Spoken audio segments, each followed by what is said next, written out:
Nako. At si Bongbong, masyado namang yabang na magaling siya na presidente. 22 lang ka-classrooms ang nagawa niya. Nako. Sa isang taon, ano ka ba? Kung gising ka sana, hindi ka sana laging tulog dyan, Mr. President, nalaman mo na yan sa first month, di ba, sa inventory mo ng performance at targets. Ano nangyari sa Philippine Development Plan ng NEDA? Kabuhayan ng tao, grabe ang poverty. Yung foreign direct investments, bumagsak 40.5% this year. Anong ibig sabihin yan? 0.5 billion o 500 million na lang ang foreign direct investment na pumasok.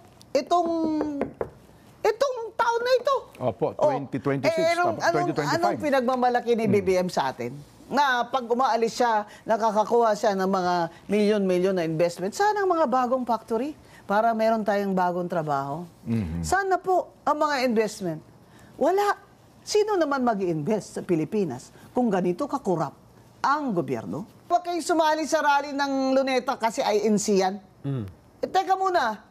EDSA 1, EDSA 2, si Cardinal Sin tumawag pag si INC ang tumawag ng rally doon sa Luneta, masama sila? Hindi ako INC pero... Attorney. Alam mo, minsan hindi ko na maintindihan. Kayong matatalino kayo, yung iba kasi ibigan ko pa kayo sa Facebook, kung bakit nabobo na kayo. Ka ba na mag-resign na si BBM? Opo. BBM resign. BBM resign. You are unfit to be president. We will not survive another 3 years with you, under you. BBM, please, if you love your people, please resign.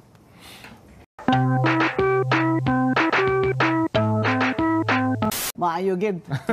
Ano pala kayo? Russian pala kayo? Taga Bacolod si attorney, ano? Para sa aming Ilonggo. Nako, masaya ito. Mga Ilonggo, makinig kayo, ha? Doon sa ating mga bayan, una, kamusta muna kayo, Attorney Guanzon? Mabuti naman po. My health is good. My family is in good shape. We enjoy God's blessings and we help others. Ayan. Simulan ko na ang pagtatanong.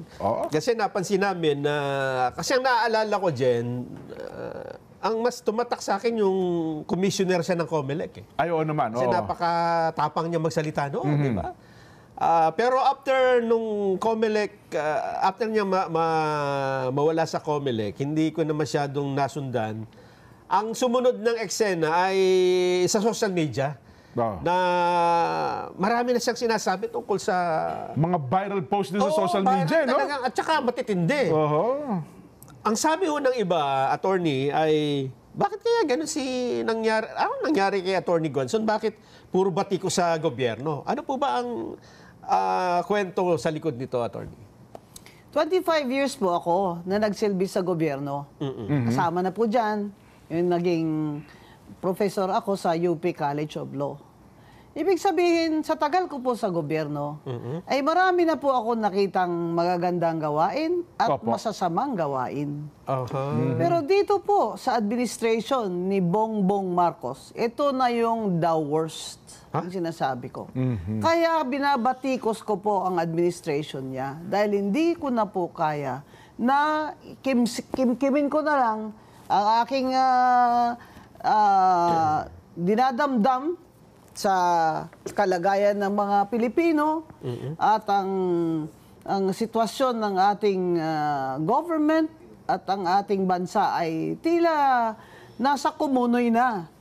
Kaya hindi po ito politika. Kasi kung titingnan po ninyo, sa government service ko po, never po ako na nag-criticize ng ganito sa isang presidente. Ngayon lang, and with good reason. After analysis at objectivity.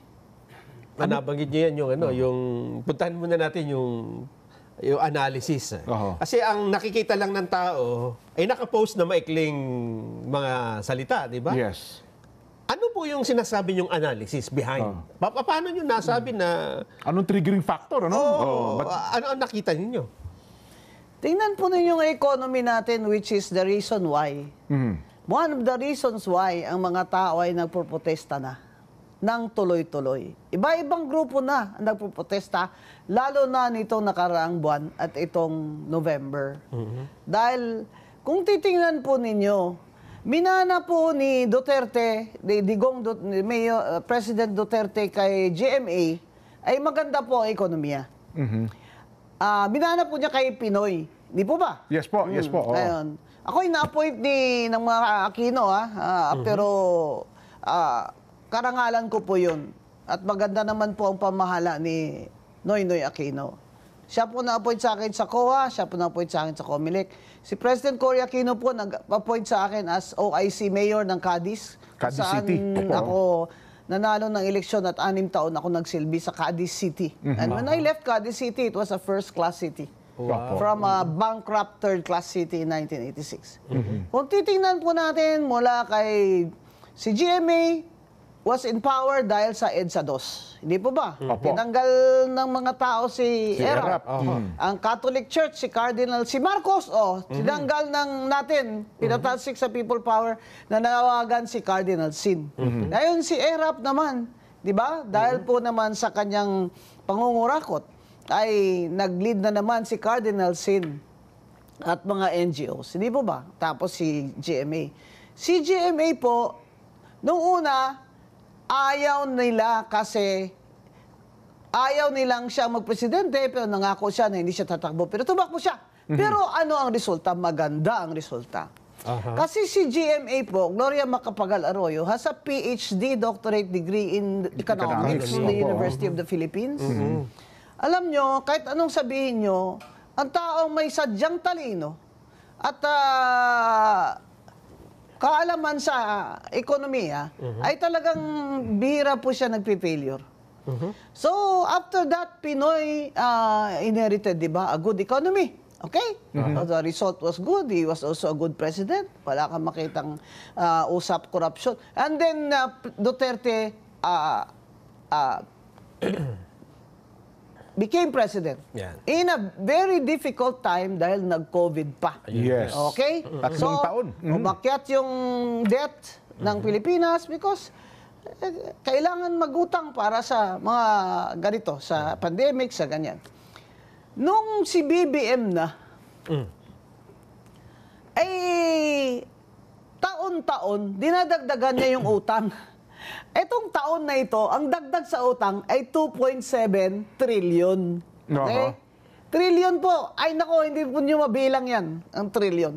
Ang sinabi ni Secretary Recto, 2.6 trillion na yan sa 2.7 na utangin natin sa taong ito sa ibang bansa at ibang sa labas na mga world financial institutions ay para lamang sa gastusin para mapaandar ang gobyerno o administrasyon ni BBM. So, ang ibig sabihin, mangungutang tayo taon-taon ng bilyon-bilyong piso para mandar lang itong administrasyon ni Bongbong Marcos na ninanakawan lang tayo.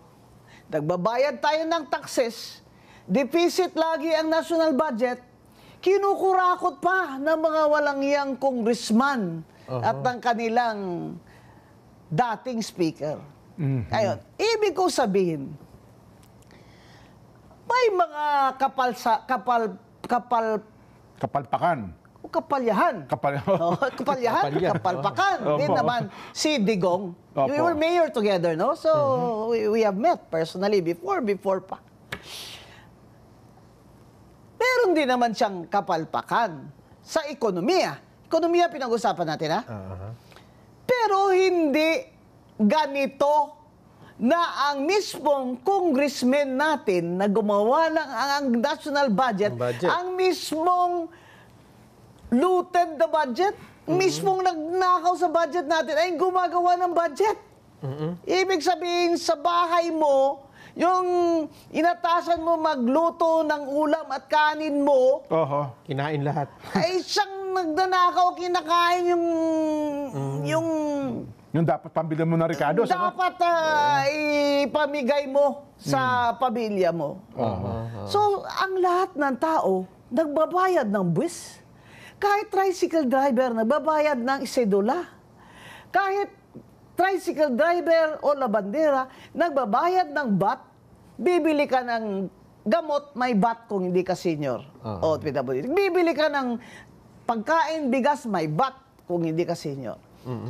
Ibig sabihin, ang mahihirap, lalong humihirap dahil malala na sa VAT, 12% the highest in Asia. At the same time, grabe yung pangungurakot ng mga congressman. Ibig sabihin, ang gobyernong nangungutang ng 2.7 trillion taon-taon o sa taong ito is operating on a deficit habang ang mga congressman gagawa ng budget na deficit na, nanakawan pa nila ang mga... Ayan ang problema. Sinabi ni BBM kanina, mga walang hiya daw sila. Ikaw ang dapat mahiya, BBM. Under your administration, ganito na inabot natin. Yung sabi ni Frank Drilon, why have we come to this? Kasi si Frank Drilon, noon pa yan, 1986, nasa politika na yan. Di ba? Matino, matuwid na tao yan. Kilala ko yan personal. How did we come to this? Kasi dati, bago kay BBM, ang mga congressman ng ganyan, nagnanakaw din yan sila, may SOP din yan sila, pero may konting takot sila at hiya. Pero dito sa administration ni BBM, dahil pinsan niya ang speaker, sila na lahat naglagay ng mga tao dyan sa DPWH, sa customs, di ba? Sa Malacanang, lahat yan ay kayang-kaya nilang magnakaw ng ganito katindi. Kaya wala silang konsensya para sa taong bayan at sa Pilipinas. Ang tingin naman sa atin ngayon ng ibang bansa, hindi lang naman tayo mahirap, pero pinakakurap na bansa.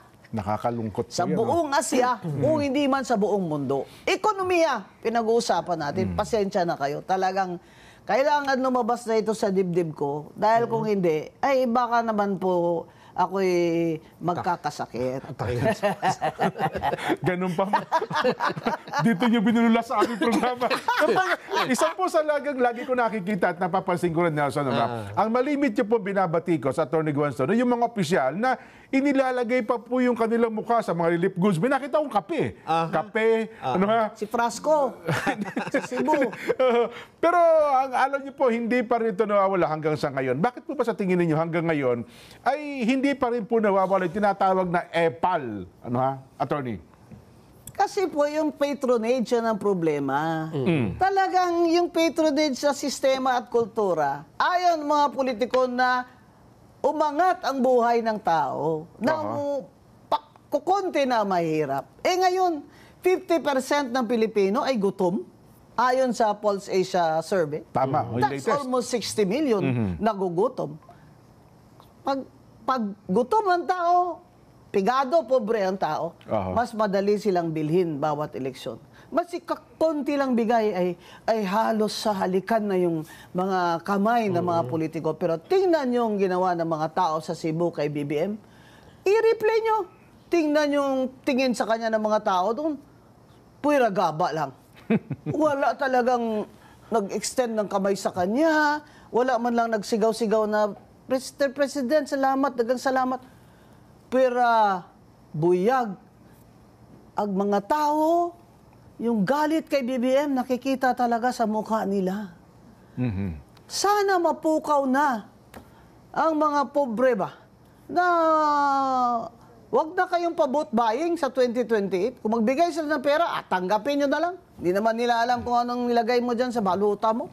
Itong mga congressman na ito mga pasimuno ito eh.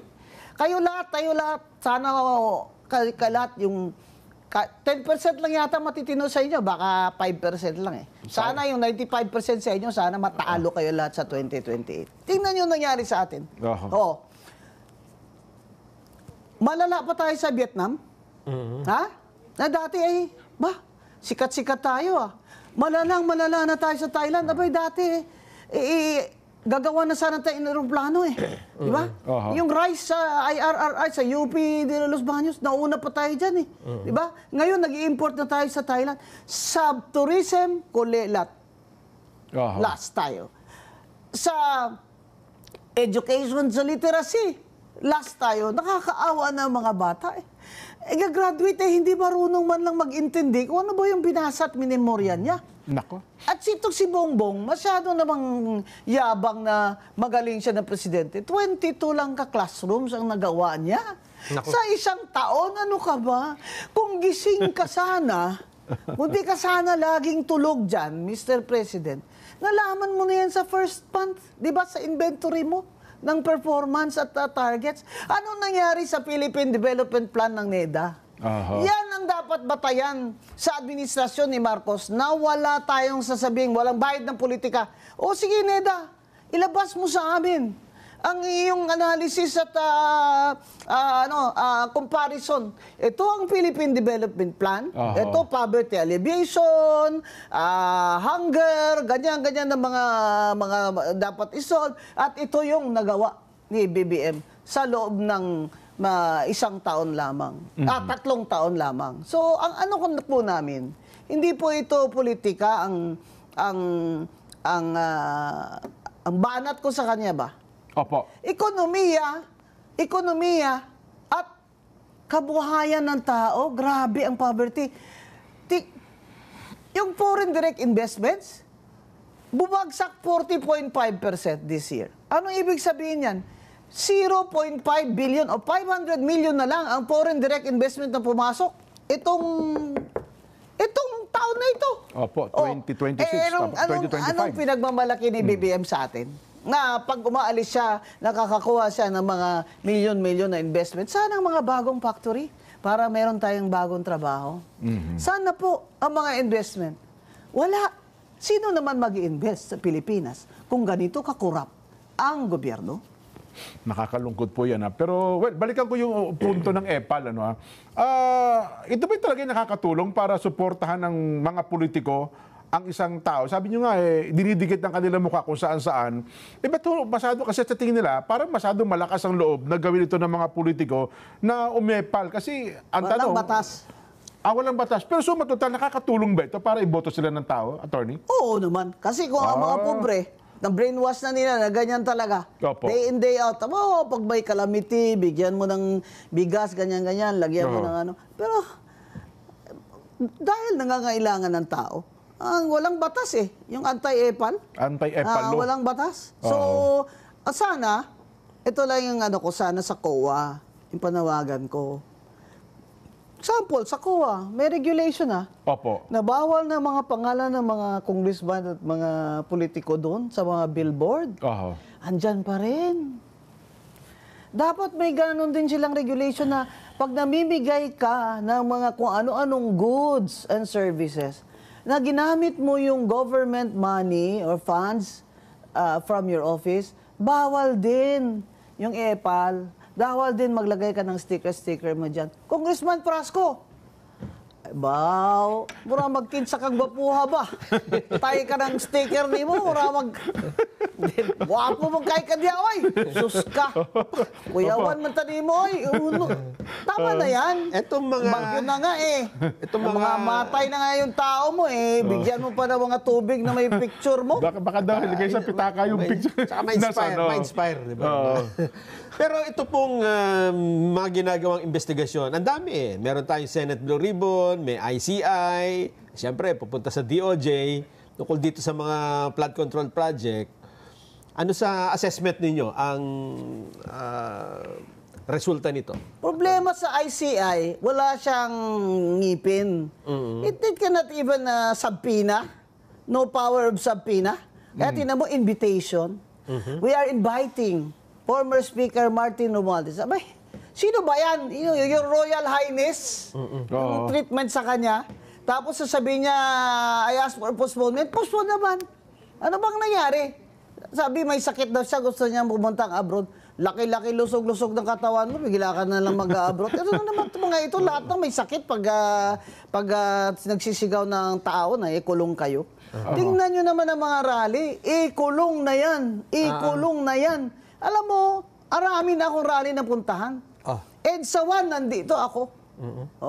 Kasi anti-Marcos, anti-martial law activist ako Saka yung buong pamilya ko doon sa Negros ay nag-support kay President Cory Aquino against Marcos. So, sa EDSA 2, nandyan din ako. Ito, bawat rally sa EDSA, kahit 68 years old ako ngayon, nandyan din ako. Bawat rally dyan, nandyan ako, present ako, may picture ako.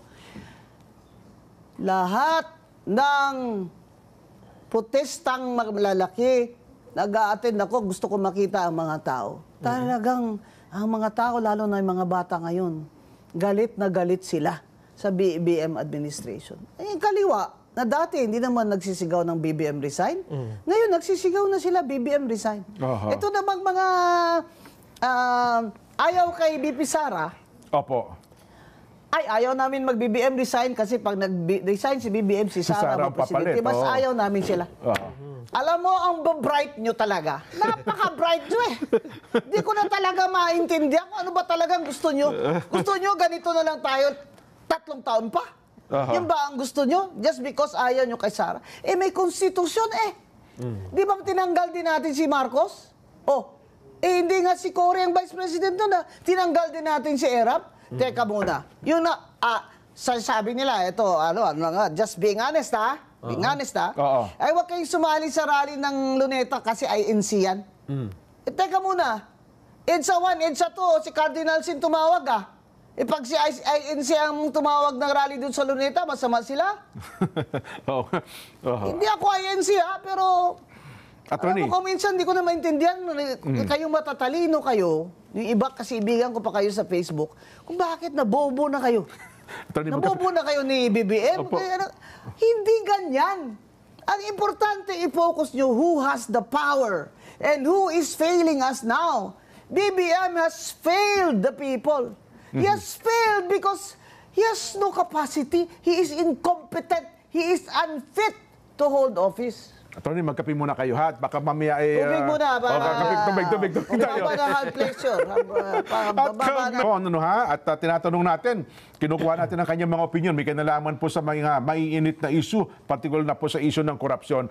Ang atin pong tanong ninyo ngayon, Attorney Gonzon, sa tingin ninyo, bakit po naging masyado ng garapal ang katiwalaan at ang korupsyon sa gobyerno ngayon? Parang napaka-normal na lamang po sa kanila ang ganitong gawain, Attorney. Doon pa pong kampanya, sinabi ko na na pag naupo yan si Bongbong Marcos, kronismo na naman ang paiiralin niya. Kita nyo, wala pa nga ilang buwan, may smuggling na. Yung sibuyas, naging 1,000 per kilo. Saan ka makakita ng gobyerno na wala pa nga 3 buwan ganun na nangyari, may mga smuggling na. And who was the Secretary of Agriculture? Bongbong Marcos. Now, why in the world, there's nobody, no president in the world na gusto maging Secretary of Agriculture, siya lang? Bakit? Because all of these commodities that you can import and you can smuggle are all under the jurisdiction of the Department of Agriculture. Bakit ngayon grabe na? Grabe na parang wala nang hiya-hiya talaga.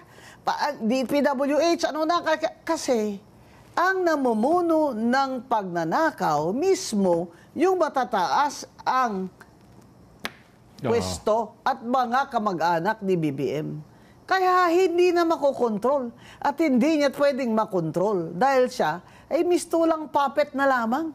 Bakit si Romualdez hindi niya mapaimbestigahan? Dahil pinsan niya? Hindi. Dahil puppet siya ni Romualdez. Maraming alam si Romualdez ng mga sikreto niya. O kaya, ikaw ba, BBM, ay may partida din? Kaya hindi talaga pwedeng kasuhan si Romualdez. Sasabihin mo, walang ebidensya.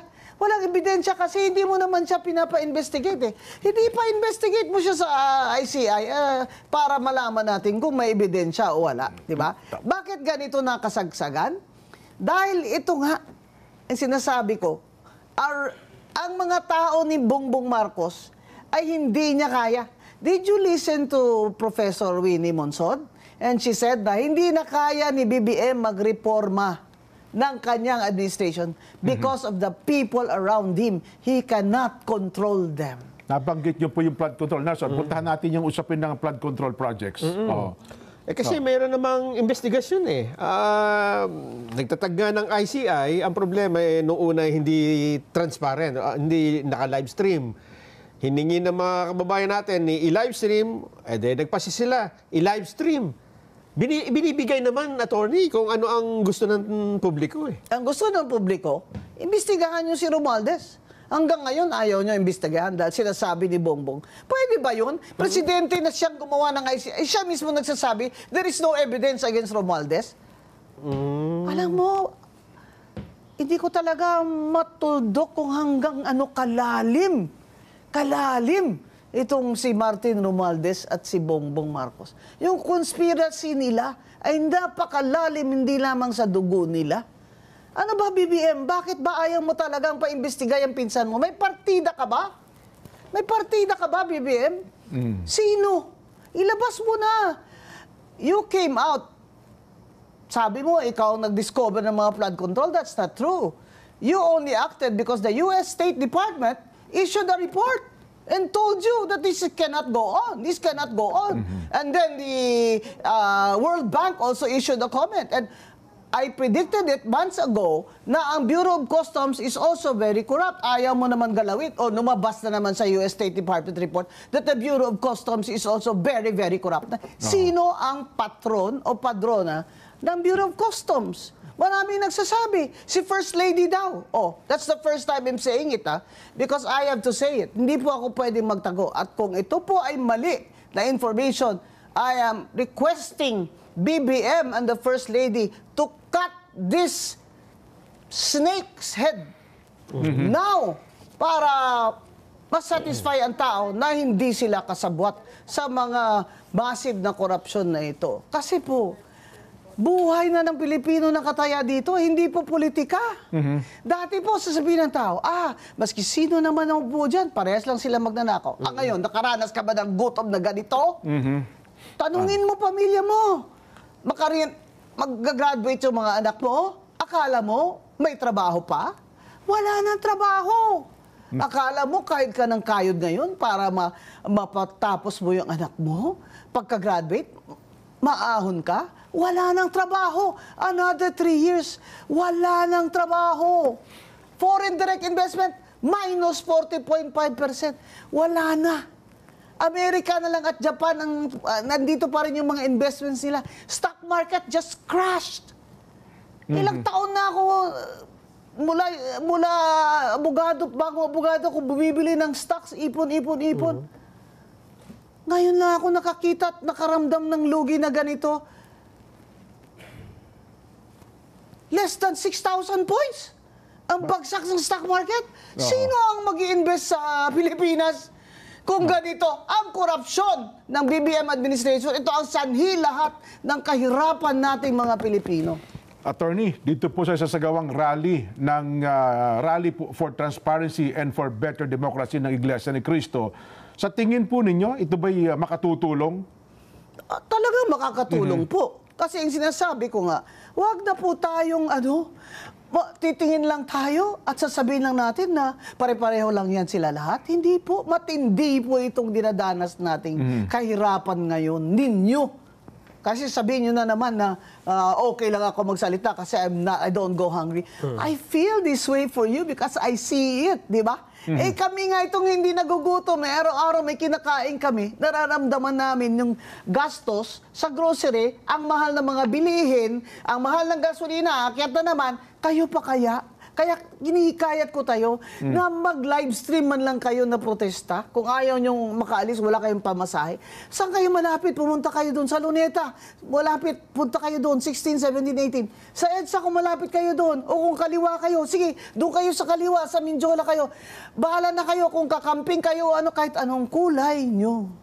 O wala kayong kulay. Tumayo na kayo para sa bayan nyo. Dahil wala ng panahon. Wala ng panahon. Kailangan alam ng buong mundo at ni BBM at ng First Lady na ayaw na natin ng ganitong sitwasyon at kahirapan ng ating bansa dahil sa korupsyon. Kailangan po talaga iparinig natin sa kanila. Kasi parang si BBM, hindi niya na-feel Pansin nyo, parang kakaway-kaway po siya sa Cebu ba? Parang, ano ba ini-expect mo? At mamahalin ka ng tao, yayakapin ka na, ay, BBM, we love you. Tingnan mo nangyari sa'yo sa Cebu. Parang ang tingin ng tao sa'yo, nakakadiri ka. Punta-punta ka pa dito. Bahaan na kami, nangamatay na kami dito. Padalan mo lang kami dito ng 5,000 pang tayo ng bahay namin. Alam mo, kami mga Bisaya ba? Opo. We are sick and tired of being treated like we are poor, we are second-class, third-class citizens of this country. Dinagdagan mo pa. Attorney. BBM, talaga, Opo. kung babawi ako sa sunod na eleksyon, mga Bisaya dyan, kakampanyahan ko talaga against your candidate. Attorney, kahit na kayo ay hindi kaanib sa Iglesia ni Cristo, ano po masasabi niyo sa pinapakitang pagkakaisa ng Iglesia ni Cristo sa lahat po ng pagkakataon? Yun po nagsasabi na politika lang ito, ay hindi po kayo nag-aaral ng Biblia. Ako po, kahit di ako iglesia, sa Biblia po ako lumaki, tatay ko protestante. At napakatalino, summa cum laude.